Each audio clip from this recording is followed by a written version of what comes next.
அல்லாஹு அல்லாஹு அல்லாஹு அல்லாஹ் அல்லாஹு அல்லாஹு நஹ்மதுஹு வ நுஸல்லி அலா ரசூலில் கரீம்.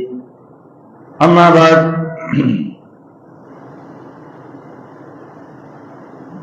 عن ابن عباس رضي الله تعالى عنه قال مر رسول الله صلى الله عليه وسلم على قبرين وقال أما إنهما لا يعذبان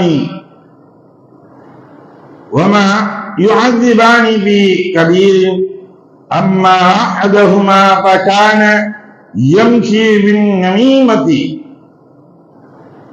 وأما الآخر فكان لا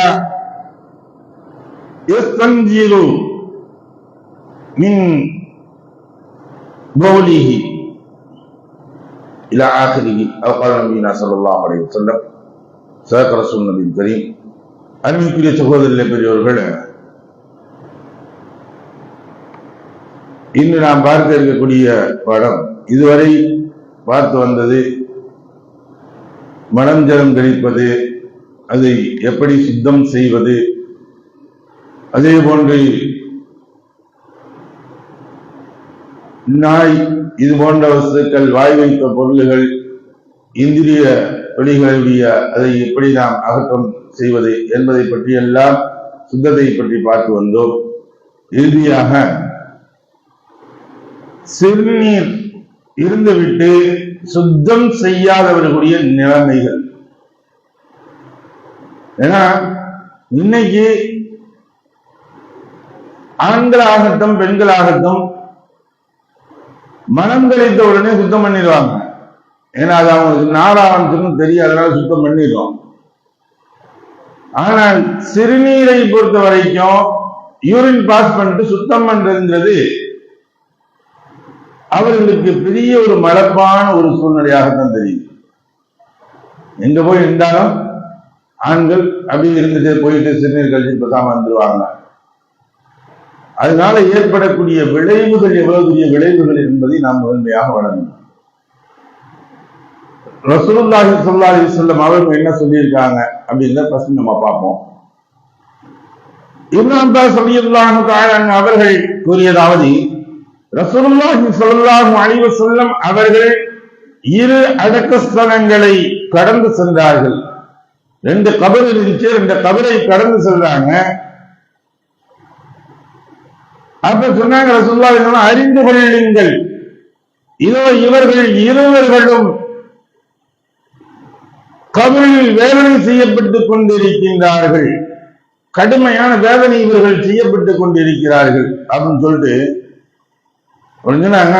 இவங்க ஒரு பெரிய பாவம் ஒண்ணும் செய்யல, வட்டிக்கு வாங்கிட்டாங்களோ அல்லது விபச்சாரம் செய்து விட்டார்களோ, இது போன்ற பெரிய பாவங்கள்லாம் செய்யல.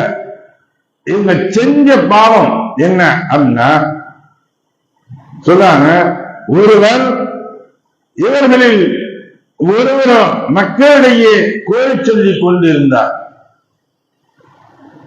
அவனை பத்தி இங்க சொல்றது, இவனை பத்தி அங்க சொல்றது, இதை மூட்டி கொடுத்துக்கிட்டே இருக்குது. சிலருக்கு வேலையே இதாதான் இருக்கும். அவங்க சாப்பிட்ட சாப்பாடு இல்லாட்டி தெரிக்கவே தெரியாது. அப்பாடா இன்னைக்கு ஒருத்தவனை போட்டு கொடுத்தாச்சுப்பா, இன்னைக்கு தான் நமக்கு சந்தோஷமா இருக்கு. அப்படி போட்டு கொடுக்கல அப்படின்னா என்ன, இன்னைக்கு ஒண்ணுமே செய்ய முடியலையே, யாரை பத்தியும் போட்டு கொடுக்க முடியல அப்படிங்கிற ஒரு மனப்பாறையில் அலைந்து கொண்டு இருக்கக்கூடியவர்களும் இருக்கின்றார்கள். பிறரை பற்றி ஏதாவது குறைகளை கண்டுகொண்டே தேடிக்கொண்டே இருக்கிறது. அதை பற்றி அடுத்தவர்களிடம் சொல்வது, கோரி சொல்லிக் கொண்டு அவர்களை தவறுகளை பகிரங்கப்படுத்திக் கொண்டிருப்பதே சிலருடைய வேலையா இருக்கும். அதனால் அந்த நபர்களுக்கு வேதனை செய்யப்பட்டு கொண்டிருச்சு. மற்றொருவர் சிறுநீர் கழித்து விட்டு யூரின் பாஸ் செஞ்சுட்டு தனது உடையை மறைக்க மாட்டார். அதாவது இதில் ரெண்டு விஷயங்கள், ரெண்டு விதமான கருத்துக்கள் சொல்றாங்க. சிறுநீர் கழிக்கக்கூடிய சமயத்துல யூரின் பாஸ் செய்ய சமயத்துல முட்டி எல்லாம் மறைச்சிருக்கணும். ஒன்னு என்ன செஞ்சிடக்கூடாது, முழுசா தூக்கிட்டு அப்படியே உட்கார்ந்துருவாங்க. இது போல இருக்கிறது இல்லை. நாம் இன்னும் சொல்வதாக இருந்தால் நம்மளுடைய மர்மஸ்தானத்தை நாம் பார்ப்பதே மக்ரூஹாக வெறுக்கக்கூடிய செயலாக இருக்குது. வெறுக்கக்கூடிய செயலாக இருக்குது. இன்னும் சில அறிஞர்கள் சொல்கின்றார்கள், தங்களுடைய மர்மஸ்தானங்களை அதிகம் பார்க்கக்கூடியவர்களுக்கு ஞாபக சக்திகள் குறைவாகிக் கொண்டே இருக்கும் என்பதாகவும் சொல்லப்பட்டது. அறிஞர்கள் சொல்வது அந்த அளவிற்கு உள்ளது. அப்ப உட்காரக்கூடியது எப்படி உட்காரணும், நாம் குத்த வைத்து உட்காரக்கூடியது உட்கார வேண்டும். அதில் நம்முடைய கரங்களை ஒரு வலதுகரத்தை வயிற்றில் அணைத்தது கொண்டு நாம் உட்காரும் பொழுது அந்த சிறுநீரக பையுடைய ஒரு புஷ்ஷிங் ஏற்படும். அதில் நம்ம ஒரு அழுத்தம் அழுத்தும் பொழுது முழுமையாக சிறுநீர் வெளியேறக்கூடிய சூழ்நிலை ஏற்படும். அப்ப உட்காரக்கூடியது நாம் குத்த வைத்து உட்காரும் பொழுது ஆடையுடைய கீழ்ப்பகுதியை கீழே இழுத்து விட்டு முன்னாடி லேசா இழுத்துட்டு முன்பகுதியை மொத்தியை மறைத்ததாக அமரணும். அப்ப இந்த கைகளை வயிற்று பக்கம் அணைத்தது கொண்டு வலது கையை வச்சுட்டு இடது கையை மொத்தியை கட்டிட்டு நம்ம உட்காரணும். முழுமையாக கணைத்து நாம் எல்லாம் திருநீர் கழிச்ச உடனே அதுக்கு பின்னாடி தண்ணீரை வலது கரத்தால் எடுக்கப்பட்டு இடது கரத்தால் கழுவணும். அதான் முன்னாடி சொல்லியிருக்கோம். நம்ம இது இப்படியும் சொல்லப்படுகின்றது. மற்றொரு அறிவிப்பில் சொல்கின்றார்கள், சிறுநீர் கழித்து விட்டு துப்புரவு செய்ய மாட்டார் என்பதாக சொல்லியிருக்காங்க. அவரு சிறுநீர் கழிச்சுட்டு துப்புரவு செய்யறதில்லை, யூரின் பாஸ் செஞ்சுட்டு இதனாலையும் இவர்களுக்கு வேதனை செய்யப்படுகிறது என்பதாக சொன்னாங்க. இது சட்டம்.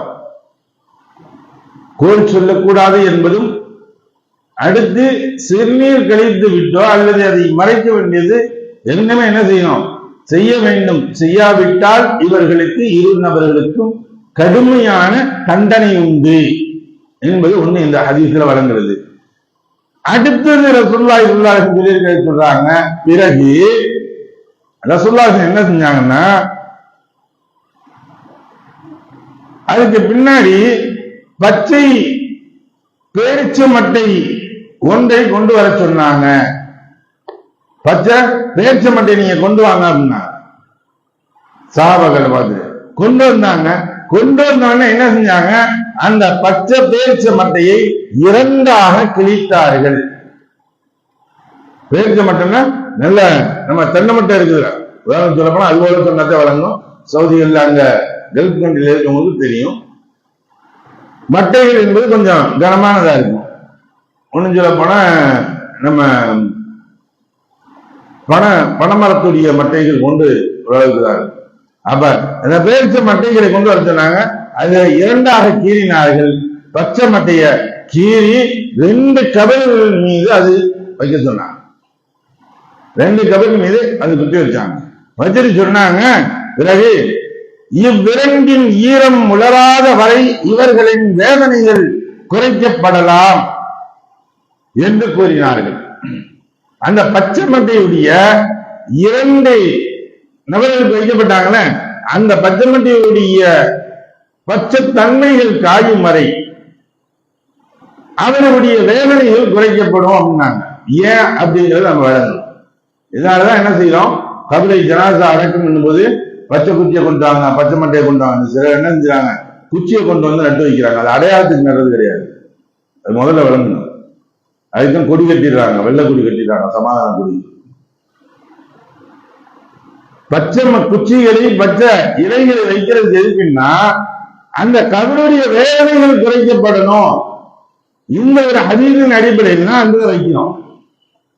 பச்சை இலைகளை குச்சிகளை வந்து மரத்தை ஒடிச்சு கொண்டு வந்து வைக்கணும் அப்படின்னு. அதே சமயத்துல இந்த பச்சை காயும் வரை என்பதாக ரசூலுல்லாஹி சொன்னதுக்கு காரணம் என்னன்னா, பசுமைகள் இருக்கும் வரை, அது உணரும் வரை அது விற்று செய்து கொண்டே இருக்கும். அதுதான் ஒரு இலை காய்ந்து உதிரும் வரை அது அல்லாஹ்வை விற்று செய்கின்றது. ஒரு நிலவினங்கள் இறக்கும் வரை அல்லாஹ்வை விற்று செய்கின்றது.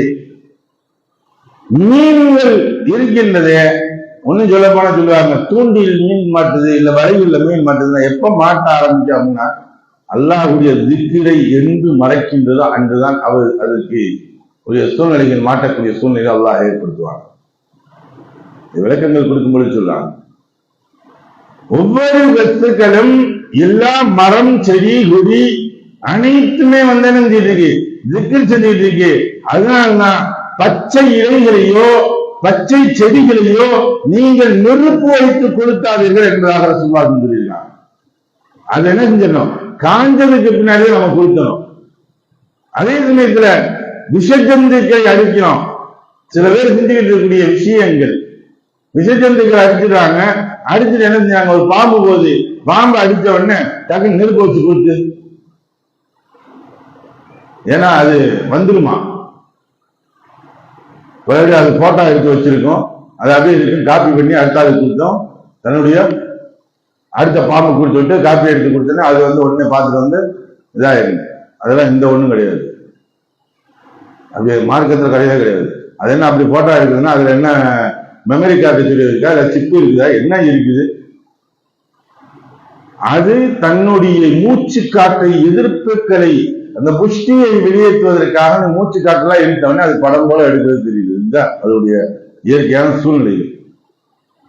ஒரு குத்து குத்துறான்னு சொல்றோம், அவன் என்ன செய்யணும், கையை ஓங்க சும்மா சாதாரணமா குத்துறான்னா அவனுக்கு வலிக்கும். அதே சமயத்துல கையை வரலாம் மட்டிக்கு வச்சுட்டு ஒரு குத்து குத்துறான்னு என்ன ஆகும், மூஞ்சி முகரெல்லாம் தெரிச்சு போகும்.